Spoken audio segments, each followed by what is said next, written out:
please help me bring out our second United States Air Force representative tonight, Prince Johnson.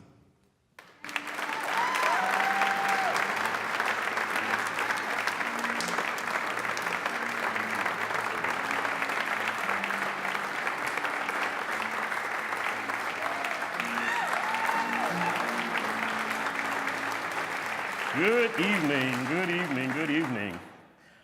I'm going to start this by sharing an experience that I had.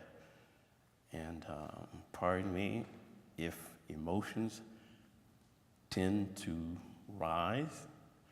It's because the healing is necessary, and it couldn't happen at a better place, at a better time.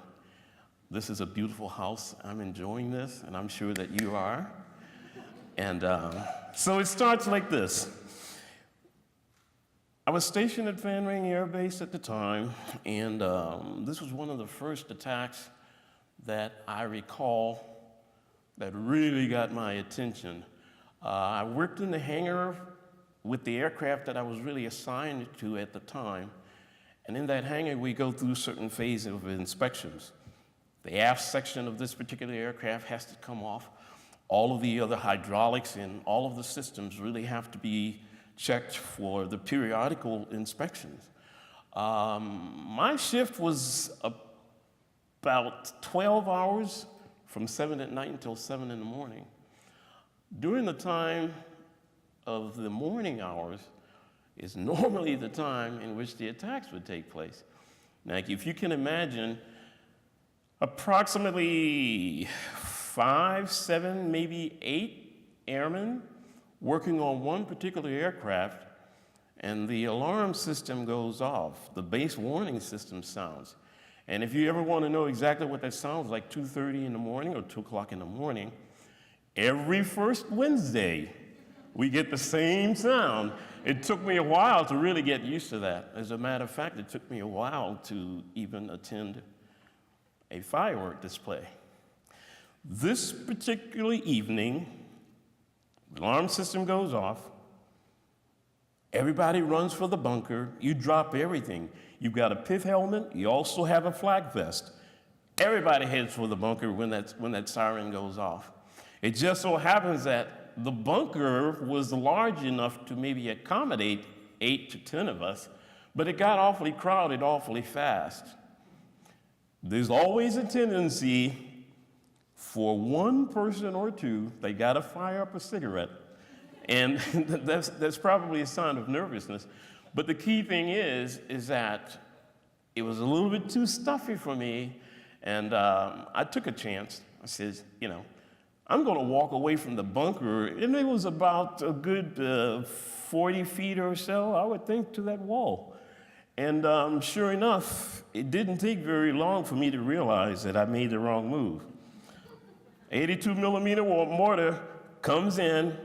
I see the flash, but I'm far away enough that I didn't get any shrapnel.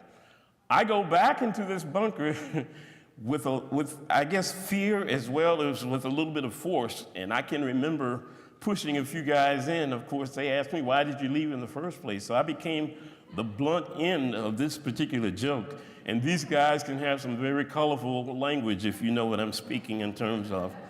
So then that was a close call, and lucky enough, that attack ended at a point that we didn't get any more rounds that came in that particular night. I'm not really here to chat about the 30 or so attacks that we had on our base. When I graduated from high school, I also wanted to get into the medical profession.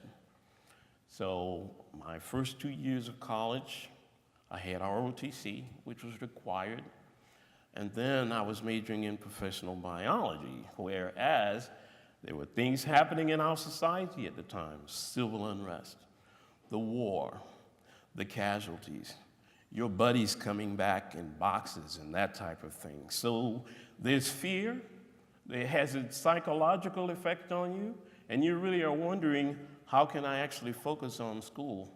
So what do I really do? After 2 years of ROTC, I would imagine that I could have Could have gone ahead, but I could have gone ahead to get commission, but what was not guaranteed to me is that I would have gotten involved in the medical corps.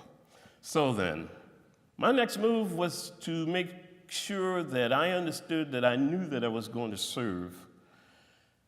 I went to the Air Force recruiting office actually after giving them a call, and it was the appointment to come in to be tested, to find out which career field you were going to work in. I'm hoping that I get something that I could actually go to school after finishing my training, like I heard so many guys in the Air Force did, as well as the Navy. Those two branches of service you could almost count on as far as continuing your education. Well, it didn't really happen. I wasn't really that fortunate. After tech school, and during tech school, I had to make up my mind whether or not I was going to really dedicate myself to not only the mission, but to the career field itself. I didn't know I was going to be an aircraft mechanic. I'm thinking in terms of surgical tools, or those types of tools. Nothing really that heavy, but nonetheless, going through the training was not really too intense. Not until I came to a point of studying field systems. For some reason, it turned me off to, it was a bit, I'm thinking complicated. A lot is really going on. We get these rumors all of the time. Well, after we graduate, our class is going to Yokota, Japan. And I mean, the rumors actually become a little bit juicier, but knowing that there's something else that's really taking place here. Well, field systems test was really one of the final tests that either I was going to make up my mind that if I fail this test, I may be able to cross-train. Folks, it didn't happen that way. I can recall the sergeant that actually was correcting my paper at the time. He had the scale. All he had to do was put your sheet, your test scores, or your test sheet on top of this particular scale, and I watched him just checked off all of these red marks. I was really trying to fail. And so it wasn't really that funny after it was all over, because I looked at this expression on his face, and he's saying, now I know that I understand this, and I know that I know what I'm teaching, so apparently something else is wrong. He called me up to the desk, says, Airman, you really are having a problem with this test? Or are you having a problem with this career field? And I said, I'll tell you what, you can choose to fail this course, but I can guarantee you right now, the minute that happens, you're going to become a cook. And I'm thinking, no way, no, that's not for me. So finished up, graduated with my class, and on we go to the next base of station, which was Arizona, a very lovely state. I enjoyed my tour there, but I was there for a different reason. And as we pulled up into the base, I can remember seeing this big sign, 4510 CCTW. And I'm questioning myself as to where are we and what does that really mean? And I found that it meant Combat Crew Training Wing, which means that we were going to be on rotation to Vietnam shortly thereafter. So I was only in Arizona approximately 8 months. After being sent overseas, but prior to going there, there's a lot of preparation that really has to take place. So one of my major challenges also was changing the tire of a landing gear. And if you can imagine, when an aircraft lands, that brake has got to be really, really hot. Well, that was your first test. And these guys would always tease you because they already know if that's going to be your first one. Trust me, they won't help you. Your supervisor would actually come out and just take a look to see exactly what your progress is like. And you got this big, thick tech order that's giving you step by step as to where all of these nuts and bolts are going to land themselves. And you're also thinking about, if I screw up and this guy tries to land, first of all, he's not even going to get off of the ground. It's just going to be metal to metal. Certain things are going to happen before he even gets to the end of the runway. So then all of my disciplines really began to change at that point. Well, it took me about 2.5 hours to change that one tire. I mean, it's not like jacking up a Nova or Chevrolet of any kind, taking the tire off and putting the other one on. Certain things had to take place. The anti-skid, I'm thinking about the hydraulic lines, I'm thinking about the safety wire. And safety wiring these nuts, and everything has to go in a certain, it has to be clockwise. And so just understanding how long it was going to take, and it was simply because it was preparing me for combat. You only had about a good 30 minutes to change a tire. I happened to have worked hard enough that I got it down to 26 minutes. Proud moment for me. When we got to Vietnam, that's also when I knew that I was going to become a professional airman. I had a tendency to really desire to work close with my pilots. Even though I was an assistant crew chief, a lot of times you had responsibilities of a crew chief. One particular day, and this really bothered me for a long period of time. As a matter of fact, this is the first time I've ever expressed this.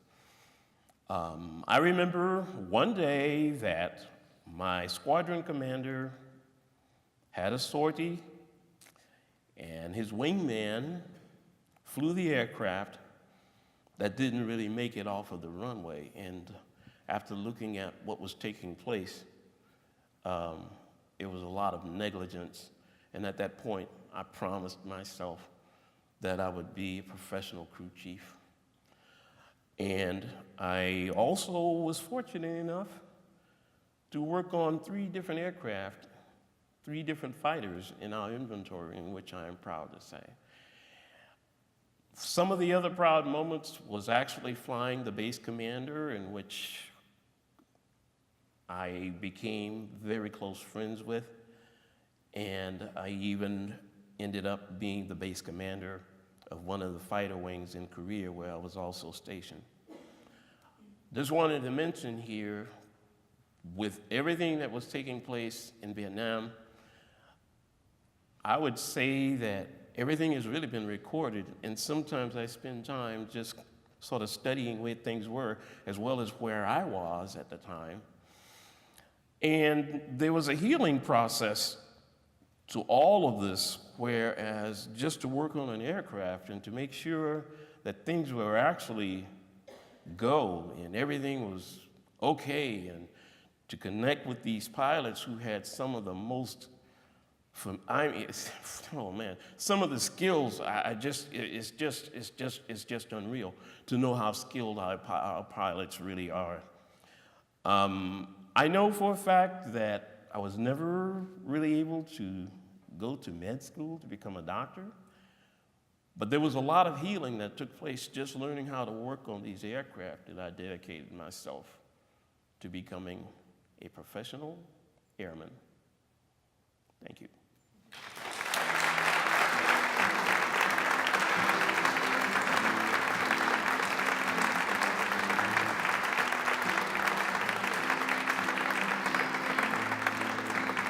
One more time for Prince Johnson.